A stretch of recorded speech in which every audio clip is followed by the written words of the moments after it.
নমস্কার বন্ধুরা, আপনাদের সকলকে স্বাগত জানাই ঘোষ কিচেনে। আজ আমি আপনাদের জন্য নিয়ে হাজির হয়েছি ইউপি বিহারের ফেমাস একটি রেসিপি লিটি চোখা। এটা খেতে দুর্দান্ত হয় আর এটা সুপার হেলদি একটি রেসিপি। আপনারা খুব সহজে এটা বাড়িতে বানিয়ে নিতে পারবেন। আর এটা সাধারণত উনুনে বানানো হয়, তো কিভাবে কুকারে খুব সহজেই আপনারা এটা বানাতে পারবেন সেটা আমি আপনাদের সাথে শেয়ার করব। আশা করি আজকের রেসিপিটি ভালো লাগবে। ভিডিওটি ভালো লাগলে চ্যানেলটি সাবস্ক্রাইব করার অনুরোধ রইল। তো চলুন দেখতে থাকুন। এই রেসিপির জন্য প্রথমেই আমি এখানে আটা নিয়ে নিয়েছি। ময়দা নিলে চলবে না, আটা দিয়েই করতে হবে। আর দিয়ে দিলাম পরিমাপ মতো লবণ। এবার লবণ আর আটাটাকে শুকনো আমি মাখিয়ে নিচ্ছি। আর এর মধ্যে আপনারা অ্যাড করতে পারেন সামান্য পরিমাণে তেল, তাহলে লিটিটা অনেকটাই খাস্তা হবে। সব কিছুকে মাখিয়ে নেওয়ার পর শুকনোভাবে অল্প অল্প পরিমাণে জল দিয়ে আমি এই ডোটাকে তৈরি করে নিচ্ছি। আর যেহেতু প্রেসার কুকারে করব, তাই ডোটা একটু শক্তই করেছি, তাছাড়া লিটিগুলো চ্যাপ্টা হয়ে যেতে পারে। এবার আমি ছাতুর মিশ্রণটা তৈরি করে নেব। তো তার জন্য এখানে নিয়ে নিয়েছি ছাতু, আর সাথে নিয়েছি পেঁয়াজ কুচি, রসুন কুচি, লঙ্কা কুচি, আদা কুচি, আর টমেটো কুচিটা আমি ভর্তায় ব্যবহার করব, তাই নিয়ে নিয়েছি। এবার ছাতুর মধ্যে পেঁয়াজ কুচি, রসুন কুচি, আদা কুচি আর কাঁচা লঙ্কা কুচি একে একে সব কিছুকে দিয়ে মিক্স করে নেব। এই মিশ্রণে আমি ব্যবহার করছি জোয়ান, হাফ চামচ পরিমাণে জোয়ান এখানে অ্যাড করে দিলাম। আর দিয়ে দিয়েছি পরিমাপ মতো লবণ। আর এখানে আমি অ্যাড করে দিচ্ছি আচারের মশলা। আমি মিক্স আচার ব্যবহার করেছি, যে কোনো আচারের মশলা আপনারা ব্যবহার করতে পারেন। আর সব শেষে দিয়ে দিলাম সর্ষের তেল। সব কিছুকে এবার আমি মিক্স করে নেব। আর এটা মিক্স করার মধ্যে এর মধ্যে কোনো রকমের জল অ্যাড করার প্রয়োজন নেই, শুকনোই সব কিছুকে আমি মিক্স করে নিচ্ছি। সব কিছুকে খুব ভালোভাবে মিক্স করে নিয়েছি। আর ততক্ষণে এই ডোটাও পারফেক্টলি সেট হয়ে গেছে। এবার এর মধ্যে থেকে আমি লেচিগুলোকে কেটে নিচ্ছি। আপনারা চাইলে বাড়িতে ওভেন থাকলে তাতেও এটা বানাতে পারেন, তবে আমি আজকে প্রেসার কুকারে বানিয়ে দেখাচ্ছি। তো প্রেসার কুকারে বানানোর জন্য প্রেসার কুকারে প্রথমে অল্প পরিমাণ সাদা তেল আমি দিয়ে দিচ্ছি। তেল দিয়ে দেওয়ার পর কুকারের ভেতরে চারিপাশে খুব ভালোভাবে তেলটাকে আমি স্প্রেড করে দিচ্ছি। আর লিটিটা বানানোর সময় অবশ্যই কুকারের সিটি আর গার্ডারটা খুলে এটাকে বানাতে হবে।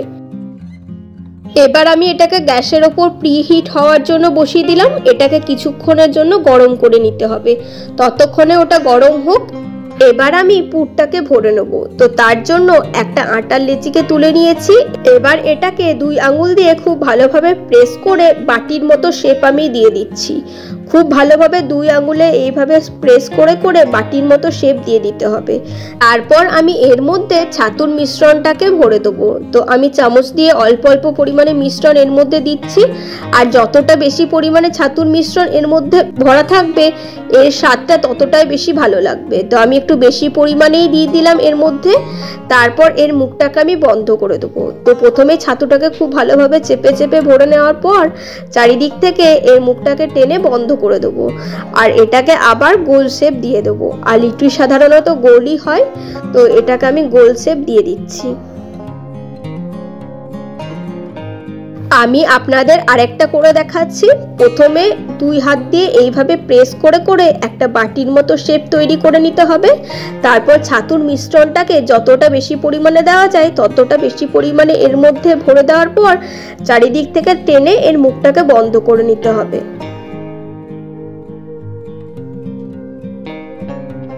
একইভাবে আমি সব লেচিগুলোর মধ্যে ছাতুর মিশ্রণটা ভরে দিয়েছি।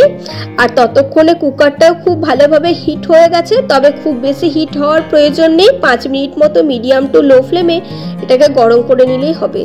এবার একটা একটা করে আমি লিটিগুলোকে এর মধ্যে অ্যাড করে দিচ্ছি। একবারে যেহেতু সব লিটিগুলো হবে না, তাই আমি প্রথমবারে 4টেই দিলাম। এবার প্রেসার কুকারটাকে বন্ধ করে দেবো। আর 5 থেকে 7 মিনিট পর একবার নাড়িয়ে চাড়িয়ে দিলাম। দেখুন কত সুন্দর একটা স্মোকি ভাব এসেছে, একদম মাটির উনুনে যেভাবে করলে হয় সেইভাবেই। আবারও প্রেসার কুকারের ঢাকনা বন্ধ করে 20 থেকে 25 মিনিট মতো আমি লিটিগুলোকে কুক করে নিয়েছি। আর দেখুন একদম পারফেক্টলি কুক হয়ে গেছে। আর যেহেতু এর মধ্যে ক্র্যাক চলে এসেছে তাই বোঝা যাচ্ছে যে এটা খুব ভালোভাবে কুক হয়ে গেছে। ওই একইভাবে আমি বাকি লিটিগুলোকেও করে নিচ্ছি। এই লিটিগুলো ততক্ষণে কুক হোক আর ততক্ষণে আমি চোখাটা বানিয়ে নেব। তো তার জন্য এখানে একটা বেগুন নিয়ে নিয়েছি, বেগুনটাকে কেটে নিচ্ছি প্রথমেই আর চেক করে নিচ্ছি যে বেগুনের ভিতরে কোনো পোকামাকড় আছে কিনা। এটাকে কেটে নেওয়ার পর এর মধ্যে অল্প পরিমাণ তেল মাখিয়ে নেওয়ার পর এটাকে গ্যাসের ওপর আমি দিয়ে দিলাম। এর সাথে আমি একটা টমেটো দিয়ে দিচ্ছি, তাহলে একসাথেই দুটোই খুব ভালোভাবে পোড়ানো হয়ে যাবে।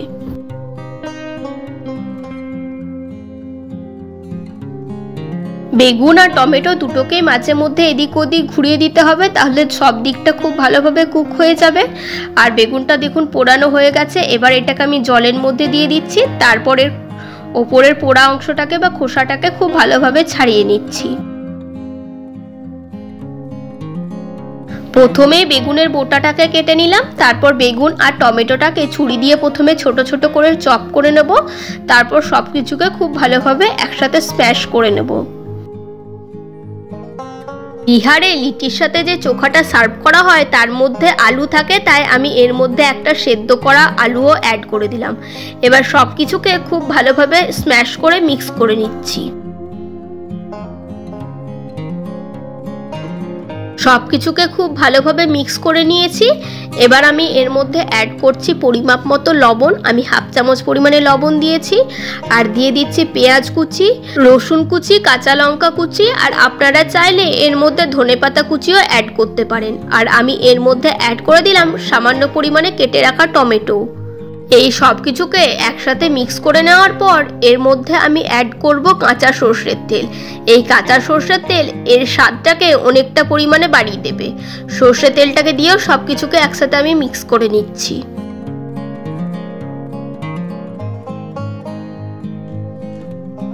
সব লিটিগুলোই তৈরি হয়ে গেছে।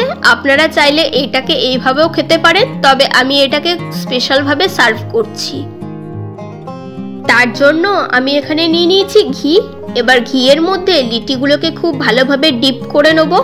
আর লিটি যেহেতু একটু ড্রাই ড্রাই হয় তাই এর মধ্যে ঘি দিয়ে মাখিয়ে দিলে খেতে খুবই টেস্টি হয়।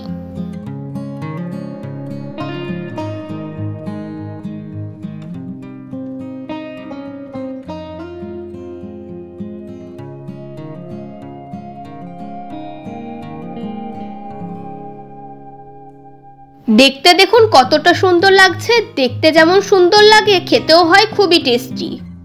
আমি এটাকে প্রেসার কুকারে বানিয়ে আপনাদের সাথে শেয়ার করলাম। আপনারা চাইলে ওভেনের মধ্যেও এটাকে করতে পারেন।